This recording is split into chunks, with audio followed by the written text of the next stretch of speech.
Welcome to another Top 10 App Labs games list. Now, this is part number 5. You can find the previous parts to this series in the description below. And what I do in this series is I cover some of the best App Lab games and experiences. So in this video, I cover 10, well actually 11 of the best App Lab games and experiences you can get for your Oculus Quest.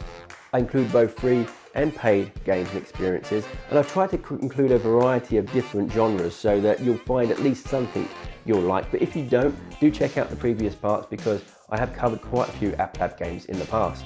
So before we get into it, I just want to announce the winners of the Danglers competition. So last week I released a video that reviewed a cable management system called Danglers. You can check out that full video linked in the description below. I partnered up with Business Company VR to give away 4 sets of Danglers, and you can see the winners to my right. Now, if you didn't win a set of Danglers, don't be disappointed. There is currently a sale on these cable management systems. I'll put the details on screen. So if you're interested in one of these cable management systems, you can go over to the Business Company VR shop. I'll link that in the description below, and you can take full advantage of this discounted price. Now, if you don't know what App Lab is or how to install games using App Lab, don't worry about it, because at the beginning of this video I also include a little guide on what App Lab is and how to get started with it. But if you already know that stuff, feel free to skip ahead. I've got timestamps in the description below. As always, if you like the video, give me a thumbs up, really helps me out. And if you like it enough and you want to be kept up to date with all the latest content from this channel and you want to consider subscribing, then that would be fantastic. Okay, now on to the list.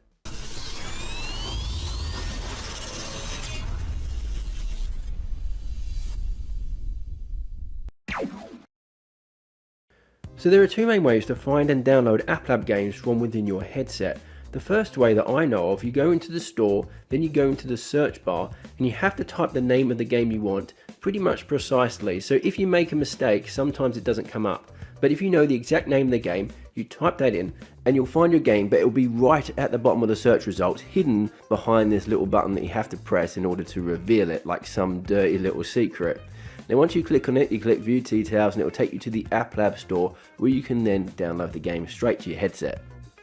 The other way to access App Lab content is through your Oculus browser. So go into your browser, then type into the URL field applab.games. So that's applab.games, and you'll come up with a whole list of App Lab games, and there are quite a few there to choose from, but if you want to see all of them, that's where they are. Then you just select the one you want to, download it. Now finally, you can also see these same games on SideQuest. So SideQuest is an app you can download on your phone, you can download it on your computer, or you can view it through your browser on your Oculus Quest headset, and from there you can access SideQuest games which need to be side-loaded, or App Lab titles which can be downloaded directly to your headset. First on the list is AJAX the Powerful. So this isn't a game, it's a VR driven story experience. And because of that, I'm actually including it as a bonus game if you like. So there are actually 11 games and experiences on this top 10 list. And this one has a decent storyline to it. It has a lot of humour in there as well. Like you're trying to write a contract. Do you need help? Yes. Goodness. Okay. Good grief. And even though it lasts only about 15 minutes, it's completely free.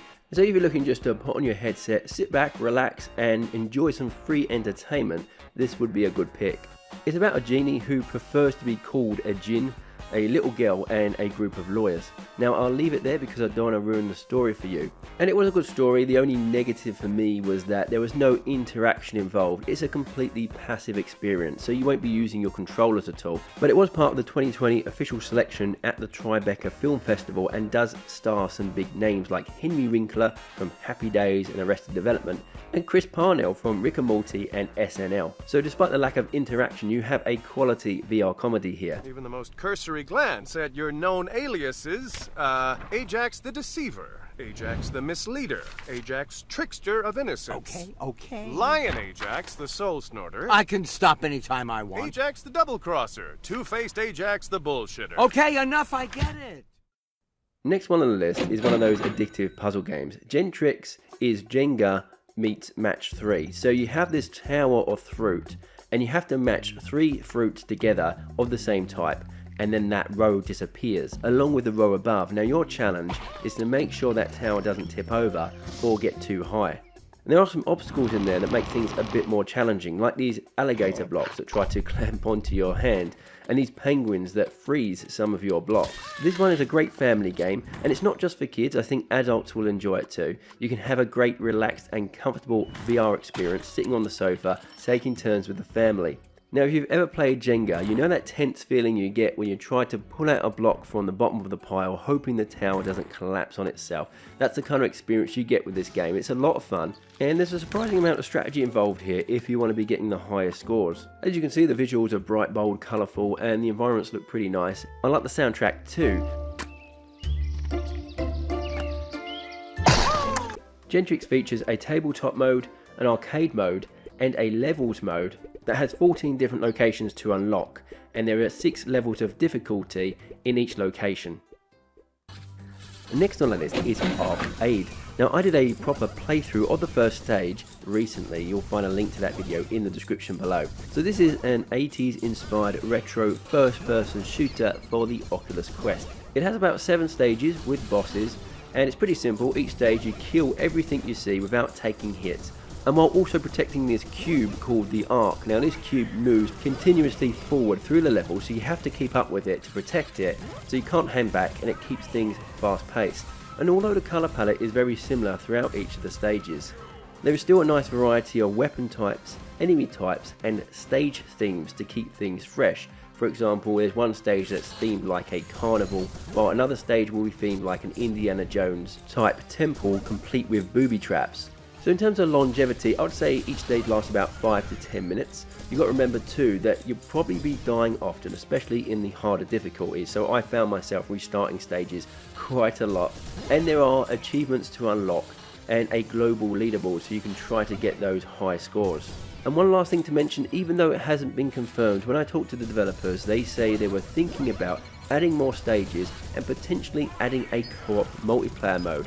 So as of the release of this video, there is no multiplayer mode currently, but that would be awesome if that becomes a feature of a future update. To sum up my thoughts, this is a great fast-paced action arcade game. It's very easy to pick up and play, the controls were responsive, everything seemed polished, and there's a decent amount of content here with potentially more coming in the future.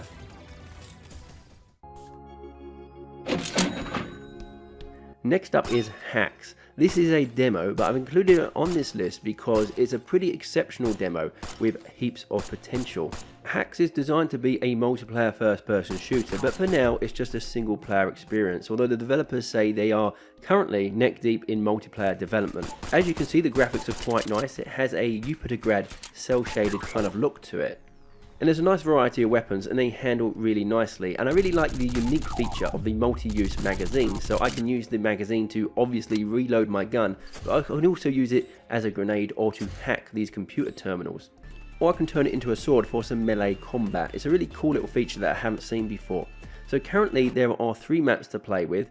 There's a deathmatch type game mode as well as a terminals game mode, which is pretty much like Capture the Point. There's also different difficulty settings, and the more kills you get allow you to unlock new weapons and upgrades. So as I say, for now it's just a single player experience where you play against AI bots, but I still had a lot of fun playing this one, and I'm going to keep my eye on it because when those multiplayer features are released, I think it's going to be pretty big. So I say check it out for yourself and join the Discord, which I'll link in the description below, so you can be kept up to date for when that multiplayer feature drops.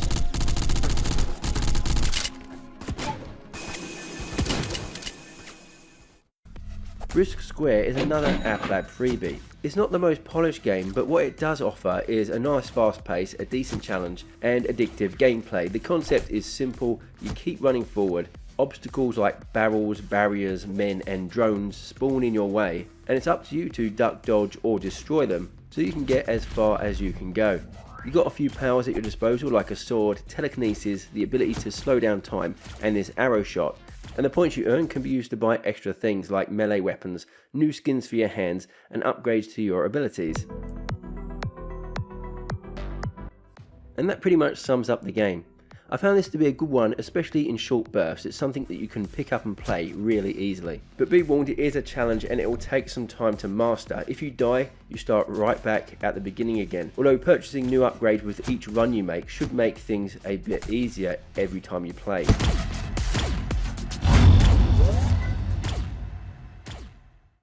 Iron Rebellion is our next game, and this is something that's going to excite fans of games like Mech Warrior or Titanfall. In fact, I don't think we've got a game like this on the Oculus Quest. So as you can see, it's a mech game and it is early access, so what you're getting right now is a kind of proof of concept to give you a taste of what's to come, and so far I really like what I see here. You have this ultra realistic mech interior. It's filled with buttons, knobs and screens, and it has this killer startup sequence. Take a look at this.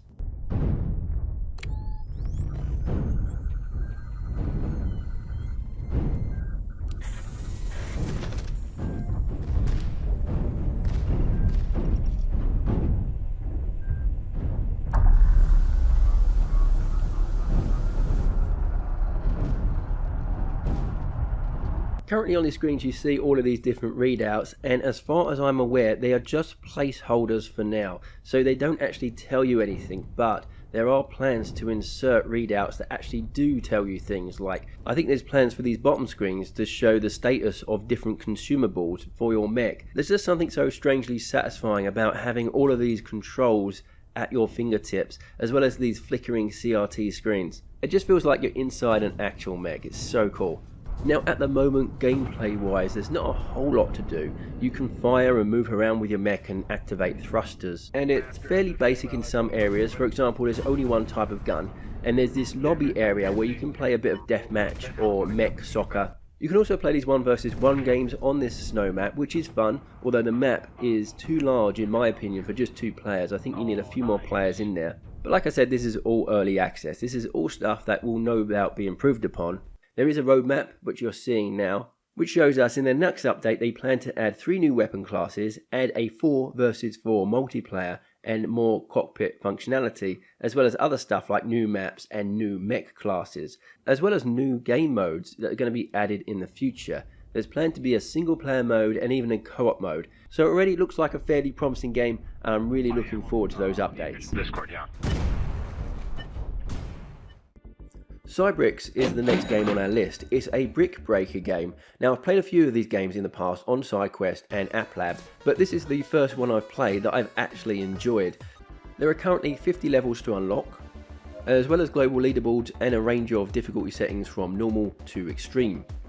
The gameplay is as straightforward as you might imagine. You have to break the blocks using your paddle and ball and trying to get the highest score. Now, there are different brick types, there are power-ups. If the ball goes out of bounds, you lose a life, and you have a total of 5 lives. If you've ever played a brick breaker game, you know exactly what to expect. I like this one firstly because it controls really well. You feel like you have some control over where the balls go using your paddles.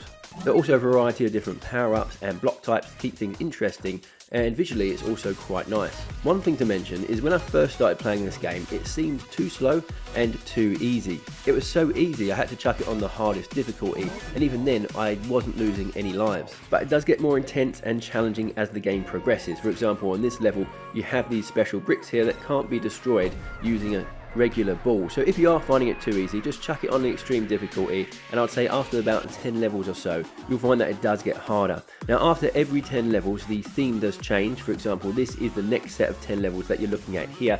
You can see it looks quite a bit different. And before I finish up, I just want to mention also the soundtrack. I quite enjoyed that too. It has a variety of high energy electronic tracks like this one.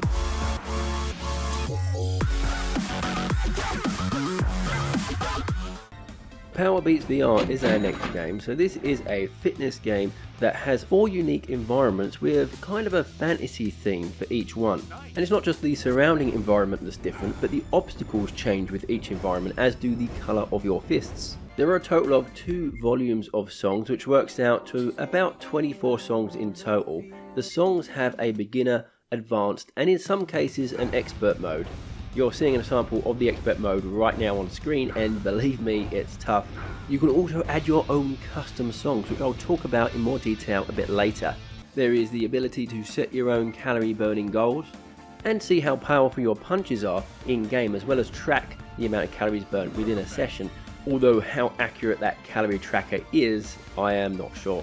Now back to my favourite part, which is the custom songs. What you do is you drop your custom songs within any folder on the quest, then you find that folder when you're in game, select the song, you then select the difficulty you want to create, and it will analyse the song and create a map for it. I found generally that the maps it created matched the beats per minute of the song actually quite well. But if for whatever reason you want to change the map a little bit, you can do that. You've got the option to customize these maps too, so you can adjust the beats per minute or play around with things like the number of punches or squats and dodges that you need to do within that particular map. So what's great about PowerBeats VR is not only can you include your own custom songs, but there's no subscription fees, there's a once-off payment, although as a drawback there's not much of a social side to it. It's a pretty isolated workout when compared to something like FitXR. But if you don't mind that, I found it to be an enjoyable fitness game that will definitely work up a sweat. Our next game is not really my type of game, but I can appreciate it for what it is. This is Trainer VR. It's a unique physics-based VR train construction game. Like I say, I'm not really into these types of games, but if you do like these sandbox construction type experiences, then I reckon you might like this one. So there's nothing really overly complex about it. You've got a number of different track parts to choose from, as well as trains, buildings and other objects to create your own little model. This game is like when you were a little kid and you played with those wooden train sets, except you'll never run out of pieces, so you can create some pretty elaborate designs with this. You can also link up special pieces of track to other pieces to activate them when the train crosses. For example, you can make a train crossing turn on or off, or you can make a barrel of dynamite explode and start a massive chain reaction. Or you could place a few trains around the place and act like a train traffic controller, making sure everyone is safe by avoiding crashes. It's really up to you. This game is really quite limitless. GUNWORLD VR is our next game, and if you want to try it before you buy it, then you've got a demo on SideQuest that you can sideload, but the full game is on AppLab. And it's a realistic shooter simulator. It has some realistic gun mechanics and realistic physics. So for example, the bullets drop after a certain range and you get recoil from your gun. One of the great features about this game is not only that the guns are realistic, but there's a bunch of different guns to choose from, as well as attachments, and you can add an unlimited number of gun attachments to your gun. I believe there's something crazy like over 100 different guns and attachments to play around with. There's also a lot of different game modes to get stuck into here. I'm not going to go through each one of them, but you've got things like the shooting range, animal hunting, war games and a procedurally generated hostage house. It also has sandbox features, so you can pretty much customize the experience to how you want it. Some game modes are definitely better than others. Some game modes seem like they need a bit of work. Now there is a fair amount of jankiness with this one. There are times when my arm sort of got stuck in a texture, or the gun didn't act how I wanted it to act, or this time when the procedurally generated hostage house came out with no textures, and I have no idea why. But basically all the walls were black, and I'm pretty sure it's not supposed to look like that. But it is still in development, and if we look at the roadmap, you can see in the first quarter of 2022, they're looking to add multiplayer battles, mod support for creating things like maps and your own custom guns. In the third quarter, they want to add a bunch of different customization options, and in the fourth quarter, they want to add things like a classic Star Wars Battlefront 2 style battles. Is this stuff all too ambitious? I'm not sure, we'll have to wait and see. But I can say so far from what I've experienced, beside the jankiness and some bugs, it's quite impressive and will probably keep you entertained, especially if you're a bit of a gun nut. Battle Talent Fighter Training Simulator. I cannot believe I haven't included this game on my list yet. In fact, I think it's only recently come to AppLab, so that's why I haven't. But this used to be on SideQuest, now it's on AppLab, and if you like these realistic physics-based combat games, then this is a game to check out. There's a range of different upgrades and weapons to purchase using the coins you find during your adventures. And there are a few different game modes you can currently experience. There's the arena, where the enemies come at you in waves. There's the procedurally generated dungeon, that's filled with enemies, weapons, traps, upgrades, and a boss. And then there is a sandbox stage where you get to customize your own combat experience. Why I love this game so much is firstly that it is free, but also the combat is very satisfying. You can slash, bludgeon, decapitate, impale and tear your enemy apart with your bare hands. And if that sounds like a good time to you, then I highly recommend checking this one out. So that's it for this list. What did you think? As always, love to hear your thoughts. Let me know in the comment section below. Thank you for watching, and I'll see you next time.